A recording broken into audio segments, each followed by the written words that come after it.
Dans les deux cas précédents, on a utilisé une seule fonction dans notre calcul, ici la fonction somme et ici la fonction si, mais il est tout à fait possible d'imbriquer des fonctions les unes dans les autres pour pouvoir faire des opérations de plus en plus complexes. Alors, comment on va faire pour calculer ce qu'on appelle, ce que moi j'appelle une moyenne artisanale, c'est-à-dire qu'on ne va pas utiliser la fonction moyenne qui existe dans Excel, mais on va plutôt nous essayer de le calculer nous-mêmes. Donc l'objectif, ça va être de prendre la valeur moyenne du nombre d'inscrits pour eh bien, savoir quel est effectivement le nombre moyen d'inscrits. Pas plus à dire là-dessus. Donc pour ça, on va une fois encore faire égal et on va déjà essayer de déterminer le nombre de valeurs qu'on a à notre disposition, combien on a de départements. Parce que la somme totale, on l'a. Et pour rappel, une moyenne, qu'est-ce que c'est? Eh bien, c'est la somme des éléments divisée par le nombre d'éléments. La somme des éléments est ici. Donc potentiellement, on aurait déjà cette valeur-là, la valeur du dessus. Maintenant, il nous reste à trouver la valeur du dessous. Donc pour ça, on va utiliser une fonction qui nous permet de récupérer ce type de valeur-là. Et donc ici, cette fonction nb qui détermine le nombre de valeurs d'une plage contenant des nombres. Donc ici, on va l'ouvrir, on va aller sélectionner nos valeurs, on va refermer, et on obtient du coup 96 départements. Très bien. Et ensuite, on va devoir le diviser par le nombre total que représentent les valeurs. Alors, première technique, c'est-à-dire d'aller ici rééditer et d'aller mettre un caractère divisé et de rajouter ici le nombre de valeurs. Donc là, vous voyez, je peux revenir en arrière et modifier ma fonction.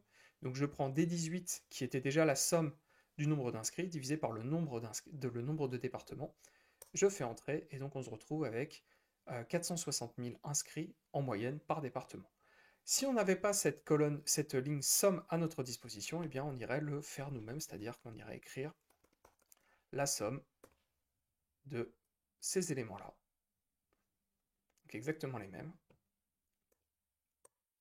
Et on se retrouve exactement avec le même résultat.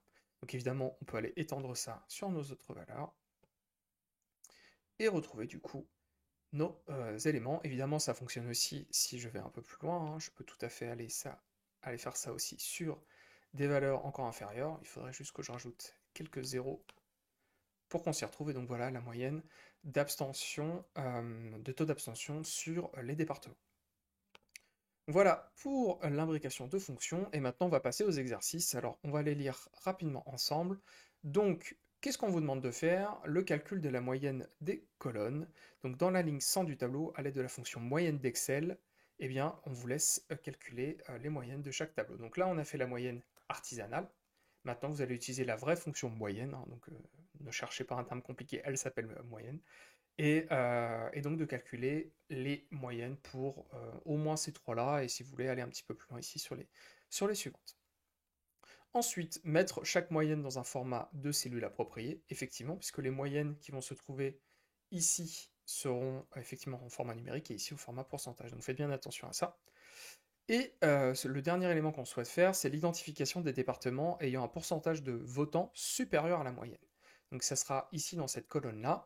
On vous demandera dans la première ligne de la colonne, donc déjà pour que vous puissiez vous entraîner, faites en sorte de comparer à l'aide de la fonction si qu'on a vu, si le taux de vote qui est présent dans la ligne est supérieur ou inférieur à la moyenne globale. Donc pour ça, vous allez devoir comparer la valeur par rapport à la moyenne. Donc il faudra aussi imbriquer ce calcul de la moyenne dans la cellule. Et attention aussi à cette histoire d'incrément, puisque quand vous allez faire glisser vers le bas votre fonction, la sélection des lignes qui permettront de calculer la moyenne risque de glisser également. Donc faites bien attention à ça. Et donc, comme je vous disais, donc étendez le calcul pour l'ensemble des départements. Je vous laisse faire ça et on se retrouve tout de suite pour les corrections.